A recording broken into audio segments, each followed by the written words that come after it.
Hey guys, it's Will. Welcome to the channel. I'm a part-time day trader trying to become a full-time. We currently are in the last week of July. It is July 38th. The fuck? July 28th to the 31st. As you can see down here, I'm going to change it to dollar amount and it is only $3.74. And this is honestly not a trade because I wasn't planning on taking any trades, but on Monday I decided to think about trading gold and that's what I did here. But I didn't trade it like that. I was just trying to see if I could actually trade in my main account. I tried trading it and I just sold and I just lost $3, but that's how it is. I'm thinking about trading gold and I did take one trade on gold this week. Here's the gold futures. This is the micros. I did start to backtest it a bit and actually see some confluences, and if I do have opportunities in it, then I'm basically having more opportunities to trade, and that can also mean more wins.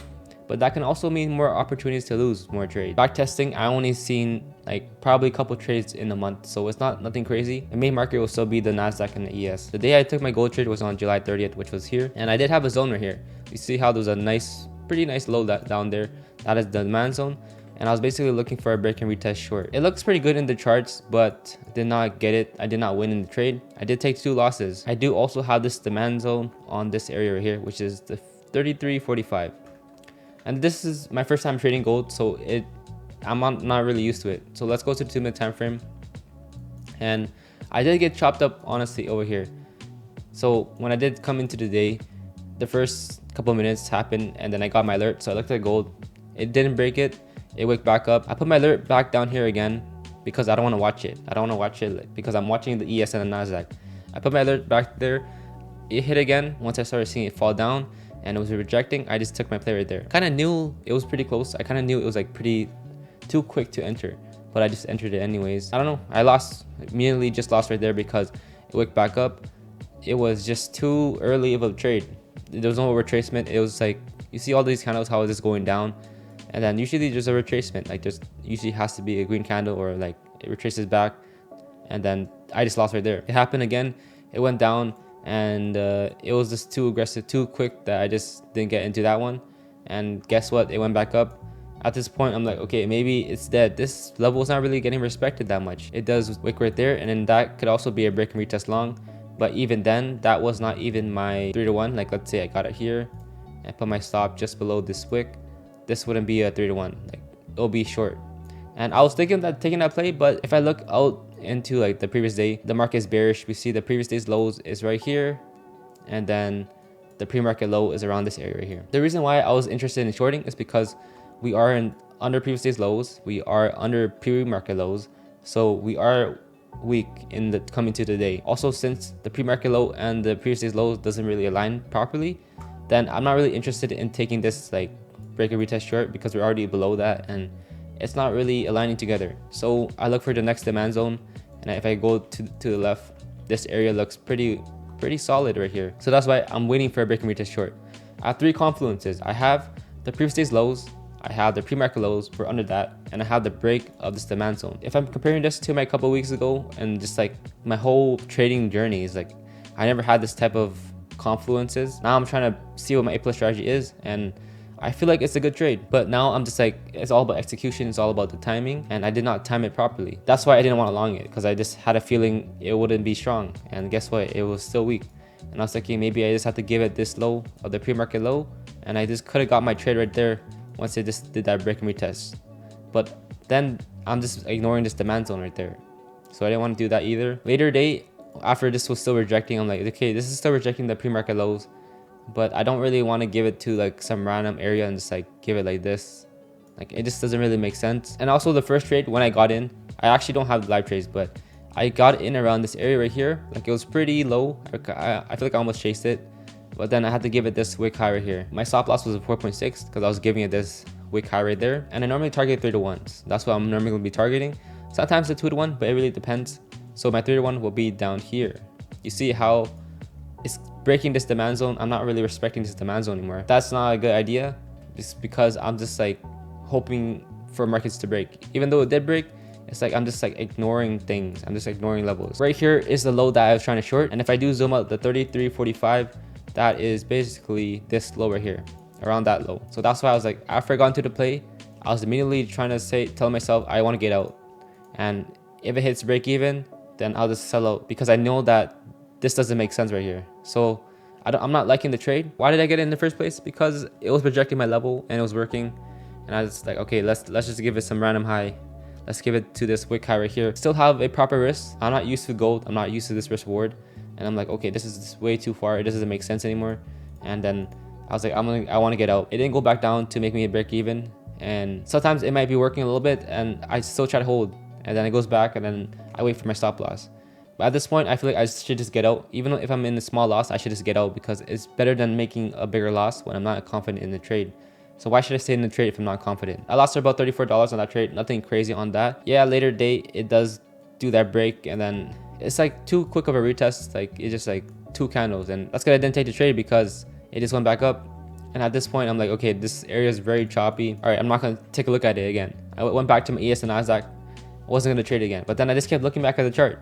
It breaks down again, and then it starts giving me that retest. You see how it's like breaking down slowly.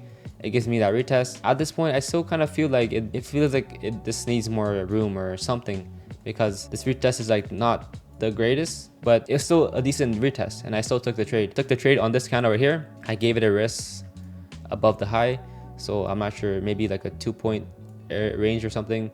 I'm not sure what it was, but it was in my risk management level now. So now it makes sense. This 3-1 makes sense now. And then I lost again.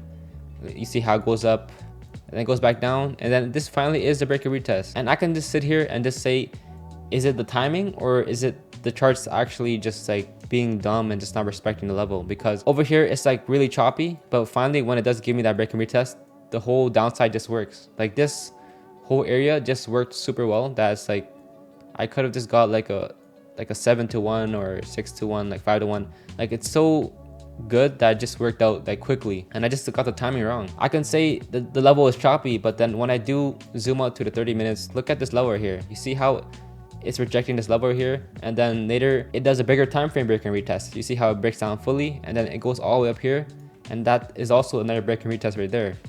So it's like I can just tell myself it's choppy, but then it's respecting the level pretty well. So I think it's just the timing. I'm just like not being patient enough. I'm not waiting for the retest to be super quality, and I just lost on that trade. So all in all, on Wednesday, I lost about $53 or $54 and took my loss there. Now coming into today, which is Thursday, I did take 2 trades. It was on both on the ES. Showing you guys the 30 minutes on the ES. We currently are on the all-time highs, and the market is just on the all-time highs like all the time. Either I'm just like not good at trading all-time highs, or I'm just like trading really bad recently. I don't know, it just keeps going up and up, and it's really hard to find like quality setups, and maybe that's why I'm just losing. I only trade 1 or 2 times a week, so it's like I am being patient, but when I do see something, I just like take it like too early and I just lose. The green dotted lines or dashed lines is the previous day's highs. The red one is the previous day's lows. So what I'm looking for on an intraday basis every single day now is I'm looking for a break and retest of these levels. That's the only thing I'm trading. Of course, also the demand and supply zones, but it has to really align with the bullish trend, the bearish trend. So I'm really trying to follow market structure, trying to follow like an actual strategy and not just random demand and supply zones all day, every day. My game plan today was only 2 game plans today, or actually 3. I have the break and retest of the pre-market highs, and I do have this pre-market area right here. I mean the previous day's high area right there. I'm not just going to take it if it just wicks off this previous day's highs, because it can just come down here, retest the highs of yesterday and just go back up. I do have this demand area right here, this shelf level here. It rejected exactly that area, and then the next day it rejected again. The pre-market today, it did a break and retest right there, and it was holding right there. So if it did react off this previous highs, and that means we're going to be still in the bullish market. And then I wanted to see it reclaim this demand zone, showing that it's going to hold and be strong, and I want to see a break and retest there. I was waiting for that. I did get it, but just didn't happen, and my execution was just not that great. I'll show you guys that later, but I do want to show you guys the NASDAQ as well. This is how the 30 minutes look on the NASDAQ. It looks pretty similar. I still want to do the same thing. If it's a break of pre-market highs, I'll take that for a long. There's also this previous day's low, and there's no point in me shorting this market because it doesn't make sense to short on this demand zone when it's like right there. We do have the previous day's high, which is the screen area right here, and also this is the demand zone. I'm not going to take it off just because it's wicking off of previous day's highs. I do want to see it reclaim something, or like at least hold. Like let's say it retests this level and then it goes back up. And I did have this small level right here because it was the wick high, and it was holding the pre-market a little bit. So I'm playing based off the ES, but I also do it will be nice to see if it also like shows some like wicks off the level, or like at least it's showing that it's holding. When I view both the charts, the 2-minute charts, the market does break down and it retests this previous day's highs. Not exactly, but it is respecting that area, and that's why it's wicking off. It does a better job on the ES, how it breaks down and then it reclaims. You see how it's wicking off multiple times. It's holding that previous day's highs, so that means it's showing a form of like bullishness. It's holding the previous day's highs. And then what I want to see exactly, what my game plan was I want to hold this previous day's highs and reclaim this demand zone right here and wait for a retest for a long. So I basically got it, but it just didn't happen, just didn't work out. Why this trade also looked good was because you see how it does break down here and then it tries to get back up and it fails exactly at this level. So that means kind of showing me that this demand zone is actually getting respected. So once it does get back up, you see how there's like a strong volume right there. I'm liking that very strong volume right there and that break. Then I'm waiting for the retest. Didn't quite get it here, so I was like, I'm not gonna get it because it's just too far from my zone right here, because I had to give it this risk. And then once it started getting up more, it did wick back down here, but not like fully, but it's still like going up. I was like, okay, let me get to the trade. I think I got it around this area right here. So I risked about 6 points, 7 points. I think about 6 points, somewhere around there. And I was targeting a 2-to-1. Wanted to get 3-1, but it was like too far up here. It's like it's too far to my supply zone, that, and I feel like okay, this get bob back down around there. So I do want to give like a 2-to-1. Then I just lost on that trade because I only gave it this area right here, but I really needed to give it this like low down here. I probably lost because I didn't wait, I didn't be patient enough, and that makes sense. Then it starts wicking back up here with some good amount of volume, and I did get it in that candle. Still, I lost again. This type of action, since it didn't really respect my zone like really quickly, then this is probably going to be a slow pullback, and I just didn't respect this trend right here, and I probably should have waited for the break of the trend, but I just didn't do that. That's obviously in hindsight, so it's very easy to say in hindsight, but when you're actually trading, it's just like it's a lot different. Of course, the first trade I should have definitely waited a bit more, and maybe I did get it around this area right here, but it's still too early. Sometimes these days happen where there is a break and then there's like a slow trend and then it just doesn't work out. Sometimes it does, but then sometimes you're just giving it too much of a risk once you take it too far up. Like let's say I did give it here and then I still have to give it this low, but then at this point I'm risking so much that has like, does it really make sense for me to get it up here? So that's why I do sometimes just like, or a lot of times I just risk a smaller amount, get in a bit early, have a tighter stop loss, but then my risk reward is better. Sometimes I just like take too many trades and I just like lose too much, and that's what happens when you just don't wait for the break of the trend. For this week I'm down about $110, almost the same as last week, but I think last week I almost lost $200 if I added like these two trades because that was my paper money. I ended the week all red. I'm probably down, if I add all my trades up, probably down about $300, maybe $350, around there. Not a good month. It's pretty shit, to be honest. What I've been noticing is that the whole last 3 weeks I traded exactly the same way. Monday, Tuesday, no trades. Monday, Tuesday, no trades. Monday, Tuesday, no trades. And then what happens? Wednesday, take a big loss, or not a big loss, but like 2 losses. Wednesday, take a loss, and then the next day exactly the same shit. The same thing is happening. And I can tell myself like, why am I not changing my habits? Why am I not doing something different? But to be honest, all the trading days, they're all different. It's not like every week is the same. We are like going to all-time highs, but every trade every week is a bit different. My trading strategy, my trading method, it's like changing like slowly.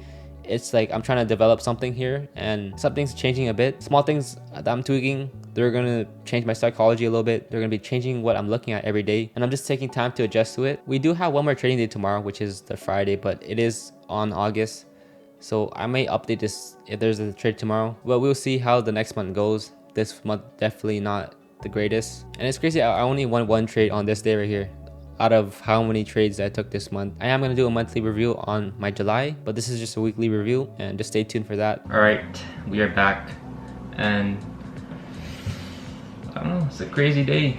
I'm actually took a W today. Did not expect a trade today. It felt different from the previous couple of days because once I saw this, once I started charting in the morning, I'm like, this is just like my A+ strategy. I just have to take it. And you can see that it's just going further down. Like, it's fucking crazy.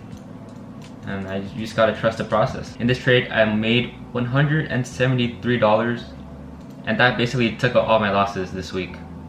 Was not expecting that. Was not expecting that I was gonna do that, because I was already down a lot. But all I need is basically 1 trade, because my risk reward is good. If I have a good risk reward, I can make everything back. I traded on Wednesday and Thursday, and these are basically my losses. $19 on July 30th, also $34 on July 30th, and then that was Wednesday. Thursday, which was yesterday, I lost $37.50 and also $31.25. You can see that this was yesterday, and today I made $173. Out of 4 trades, I lost 1 trade at 1. So that's basically about 1 to 4 risk reward, or 1 to 5, honestly, and that's crazy. That is fucking crazy. If I do the math, I lost $121.75 in this trade right here, or at least all these trades, and then if I minus it from the 173, I'm basically up $51 this week, which is insane. And honestly, it's also depends on the size that I take. All I did was basically did a 3 to 1. So it's also hard to say because these sizes or these trades are also later on the size. So it's not the exact same size. So if it was the regular size I had on this account or this trade, then I would still be down because my trade is only 3 to 1. And if I lose 2 times, I'll still be up. But if I lose like 3 or 4, then I'll probably be break even or down. And that wraps up my week. I am going to break down this trade fully, but it may take some time. But it was basically a break of the pre-market lows, and also the market was bearish. As you see, the previous day was right here, and we're basically breaking down, and I was just waiting for the break of the pre-market low, waiting for the retest, and I caught the trade and just won in the trade. As you can see, it did go down further. It went down to a 7 to 1 actually, 7.5 to 1. But of course I'm not gonna hold that long, that's just like too greedy, but that's my trade. And what I like to say is how you do one thing is how you do everything. Keep staying disciplined, keep staying consistent, and let's just get 1% better every day. And I'll see you in the next one.